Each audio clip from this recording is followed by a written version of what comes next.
Recognize that face? That's right, George Bailey from It's a Wonderful Life, played by Jimmy Stewart. And we're going to find out what kind of wonderful life they really lived. Welcome to Possum Kingdom Lake. I'm Carrie, that's Stephanie, we're the booty hunters.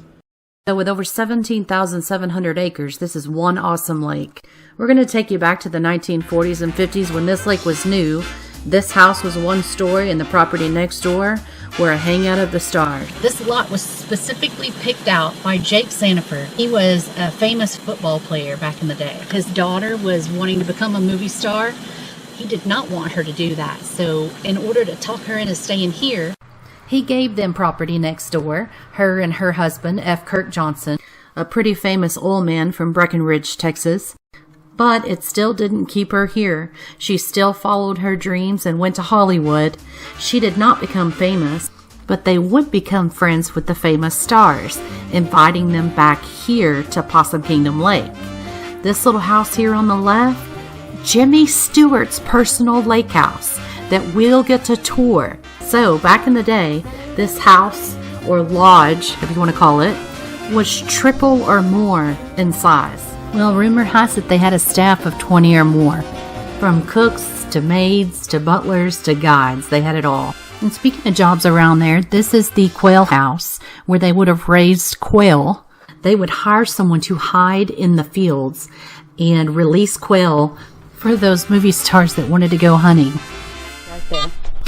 Okay, 6 inches. We're right here by the quail pen.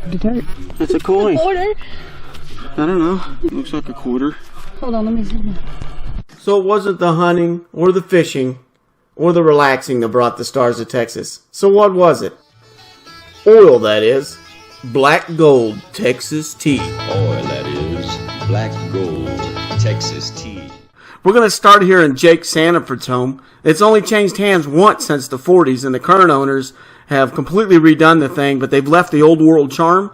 Seeing how the current owner has a degree in interior design, her and her husband have done a spectacular job remodeling this old dilapidated home. So all those people would come over and they would eat with Mr. Sandifer, the girls' parents, and they would play poker. General Peckham Smith, he was friends with Jake Sandifer. He came over and was staying here during the Cuban Missile Crisis. The Cuban Missile Crisis was a 13-day standoff between the then Soviet Union and the USA. The Soviets were placing ballistic missiles in Cuba, only 90 miles off the coast of Florida.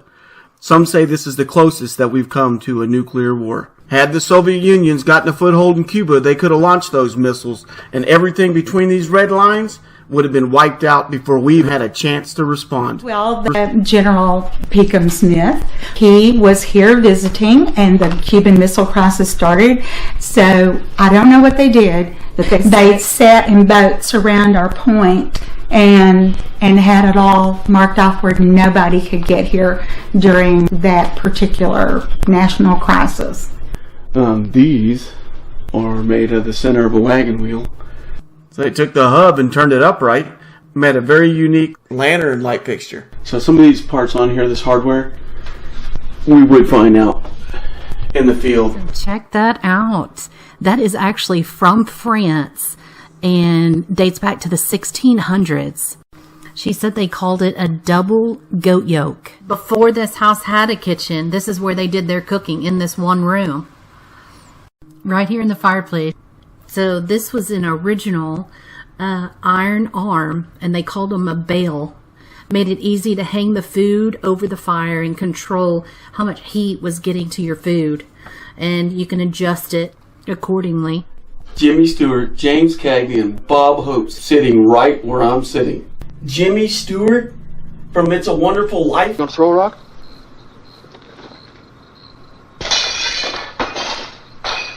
Hey, that's pretty good. His booty was right here, and it is a wonderful life. I'm just going to soak it in.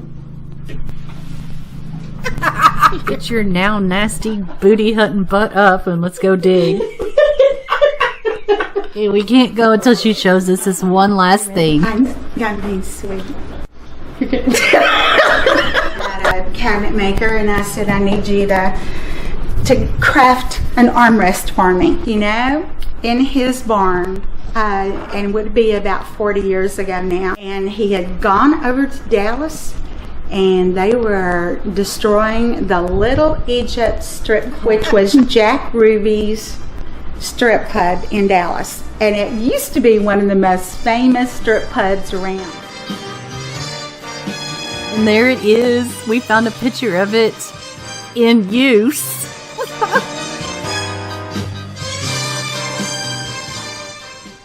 And he put it on my bar. And I told him that was just super cool as long as he sanded all the bedrooms off of it. Now that is a different type of booty hunting. Do y'all remember who Jack Ruby actually was? Not just a strip club owner in Dallas. The President of the United States, John F. Kennedy, is going to be coming through Dallas in an open automobile. Supposedly, this man right here, Lee Harvey Oswald, ends up shooting him. So he's taken into police custody and being charged with the murder of our President, John F. Kennedy. Then 2 days later, our strip club bar owner, Jack Ruby, goes up and in broad daylight shoots him dead. But hey, it makes a good story for the bar. So we got a slow start, and it's still going pretty slow. We're actually descending into the lake now. Kind of scary.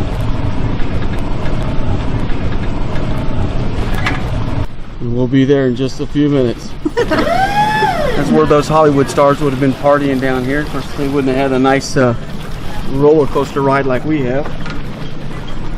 And trust me, this place is filled with rattlesnakes. Alright, so we're going to work our way along the shoreline here.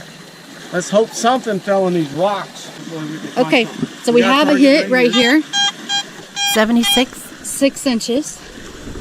You think it'll be 6 with the rock? You already feel it? Yeah. Okay, just move that big boulder. We're just doing this until they're ready to go to Hell's Gate. And we're also going to Sandy Beach, which is across the lake. Oh, right there it is. No, it is. Oh, there it is. You're right there. Oh, it's something rusted. Oh, it's a Coke. Yeah, Oh, that's cute. I haven't seen that. It looks like a Coke bottle, but it looks like somebody turned it into a lure. Well, Carrie was right. It's a 1940 to 1950 Schlitz beer lure. They put them out for advertisement. In better shape, worth about $10. Right in here, whatever it is. Oh, let me get closer.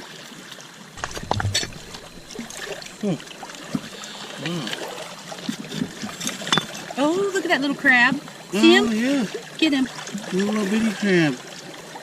Go, little guy. Oh. Come on. Yeah, he's modern. But if it had been a vintage lure, check out the prices that some of these lures have recently brought at auction. $42,000 for the first American wooden minnow. $23,000 the Shakespeare muskellunge. This one was created by Shakespeare Jr. himself. $30,000 the Hayden frog. There's only 8 of these in existence. $42,500 for the Chattanooga minnow. And we have our winner. It is a large 10-inch Haskell minnow. A little over $100,000. Yeah.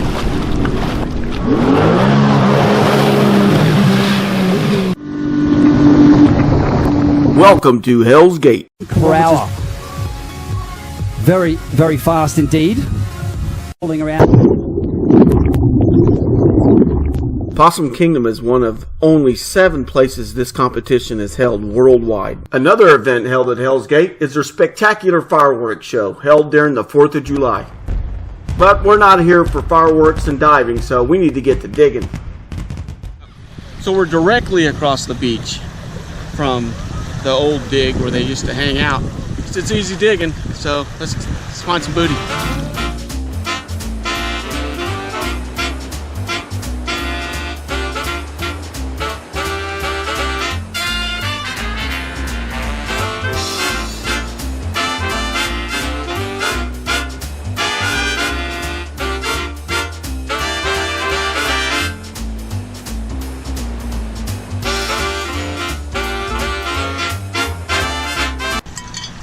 a ring. It is a ring. That is a heart ring. Oh, sterling silver probably is why it's turned. Oh, sweet. We thought this was a little girl's ring, but it turns out it's a woman's ring. It's a James Avery ring. It is sterling silver. So they call it the heart-to-heart ring. So we found some on the web still, and this one's $69.95. So let's go find a coin worth $69.95.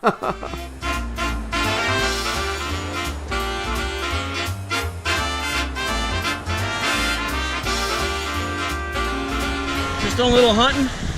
It's about 103 degrees, but thankfully we got a good breeze coming through, so we found a few coins so far and a little ring, and we're just working our way up here.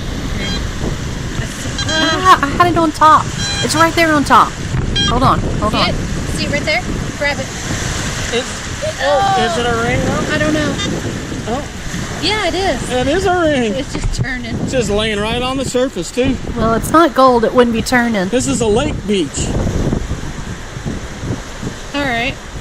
Let's Wash it see. off. Let me wash it off. Ring number 2. Yeah, this is a lake beach. Yeah, that's just. I did not think that was a ring. It's a kid's ring. It's a little money ring. Yeah. Got a 25-cent bubblegum machine ring.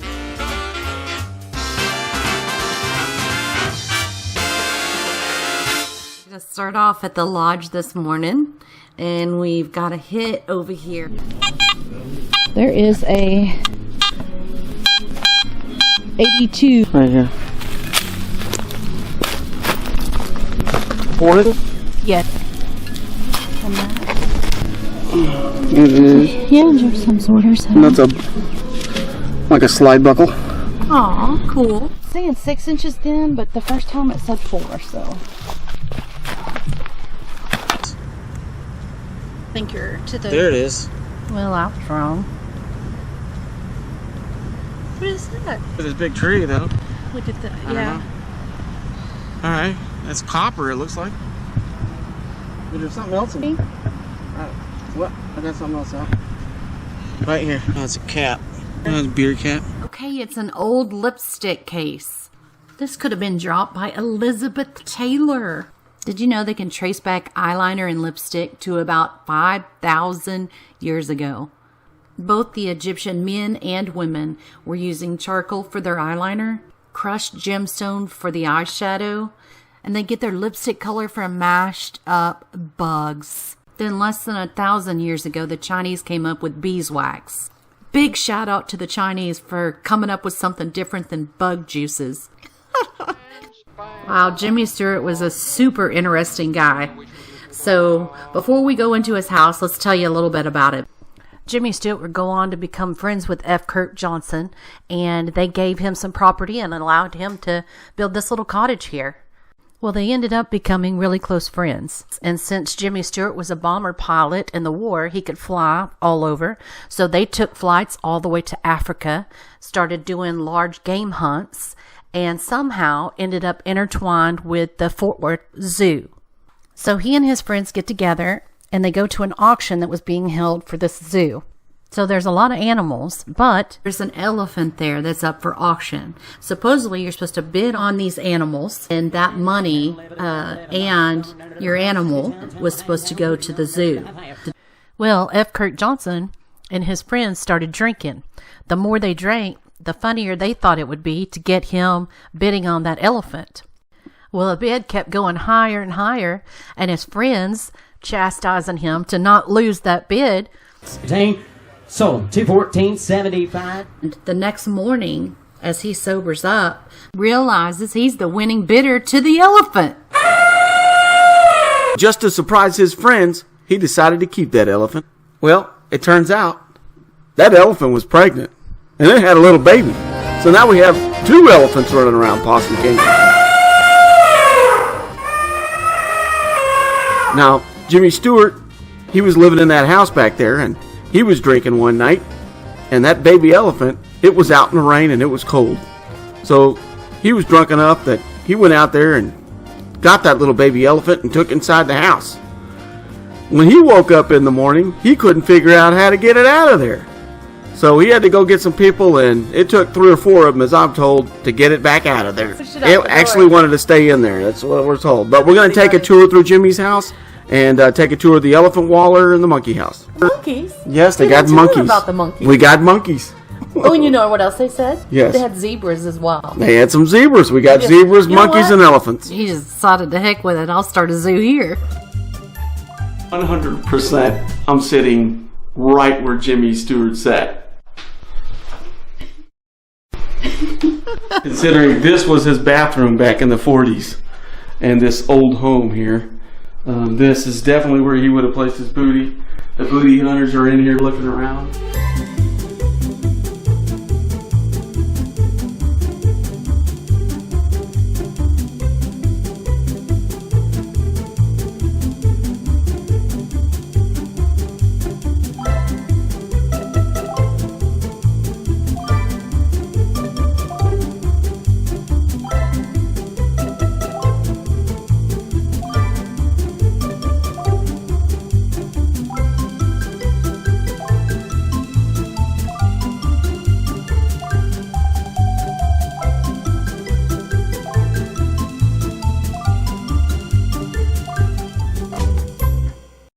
Cool. I mean, having a monkey today would be pretty cool, but having a monkey back in the 40s would have been really exotic. So, you know, they didn't have the internet, so to see a monkey from another country back then would have been just out of this world. This place, man, it is filled with rattlesnakes, hogs, mountain lions, just all kinds of little crazy animals. We got 4 inches here. You got 4 inches? It's a children's play spatula from a cooking set from the 1940s. You can see it has that same star pattern cut out in it. So here's the elephant waller, and it's a big mud hole, and back there beyond the tree line was a waterfall. Right here we got an elephant steak.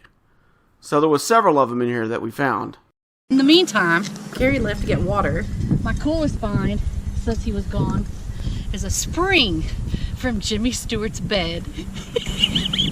Look at this old tape measure. Now that is definitely Isn't it 40s looking tape measure. Look at that thing. Isn't that funny? Oh, there's where it went on your pants right there. So, okay, this is our favorite find.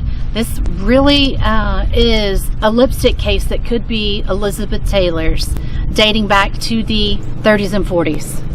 I had some writing. We were able to see it last night. I can't remember what it says now, but it's a lipstick case. So we were able to tie in what we found to the to our digs. Love that. All right, so here's all the stuff we found. So this is a brass fitting. It fit on that old waterfall back there. We found that in the woods. Here are those elephant steaks, and we'll give those back to the owner.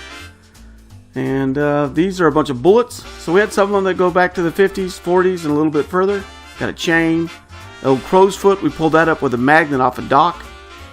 And some gas caps. And this is that tape measure. And that was by Jimmy Stewart's house. That thing's pretty heavy. And we got this old spatula. This is a kid's toy, 1950s. Spatulaing around with it. Spatula. And these are like weights or something, but I'm not exactly sure. Well, if anybody else knows, leave a comment below. Here's that silver ring. Right here, a little tarnished. And all this other stuff. Oh yeah, we did find 2 rings, but I don't see it here. I guess it's in the backpack. We did find a lot of coins on the beach, but nothing old or valuable. This is a lipstick case. It goes back to the 50s. It could have very well belonged to one of those actresses. Found that crowbar. Got some horseshoes. And got an old 1969 license plate. And that's about it. Until next time, keep on digging.